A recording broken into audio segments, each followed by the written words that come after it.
Samantala, may report naman po ang aming kasama sa PTV Baguio na si Joseph Sembrano. Alamin naman natin kung ano na ang kaganapan dyan sa Baguio. Magandang hapon sa iyo, Joseph.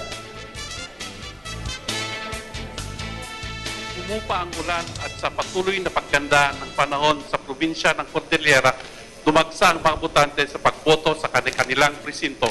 Dakong alas 12 ng tanghali kanina, itinatayan ng Provincial Election Officer ng Kalinga na si Dexter Barry Cawis na halos 50% na ng 140,376 na botante ng probinsya ang nakaboto na.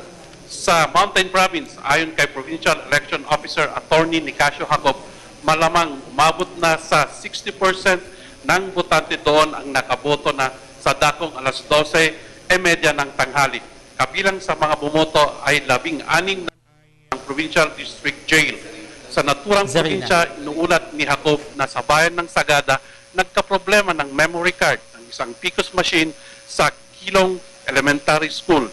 Natuloy naman ang pagboto ng mga tao at pinagkatiwala ang kanilang mga balota sa BEI doon na siya lang magpasok ng PCOS machine kapag dumating na ang hiniling na kapalit na memory card na galing sa COMELEC.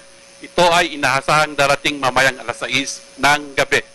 Sa probinsya ng Benguet, initial na report mula sa municipal election officers ng bayan ng Kibungan at Bacon, umabot ng 60% hanggang 70% ng mga botante doon ang nakaboto na. Sa Baguio City, tinataya din na umabot sa 50% na ang botante sa syudad ang nakaboto na. Sa lalawigan ng Abra at Ifugao, itinatayang nasa 60 hanggang 70% na ang nakaboto. Samantala, kasalukuyan pa kaming kumukuha ng datos mula sa Apayao, ang pinakamalayong probinsya sa Cordillera.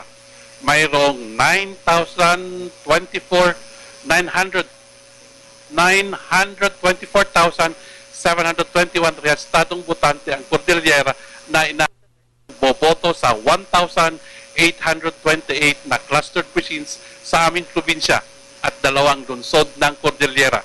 Mula sa Baguio City, ako si Joseph Sembrano ng PIA, nagulat para sa Media ng Bayan.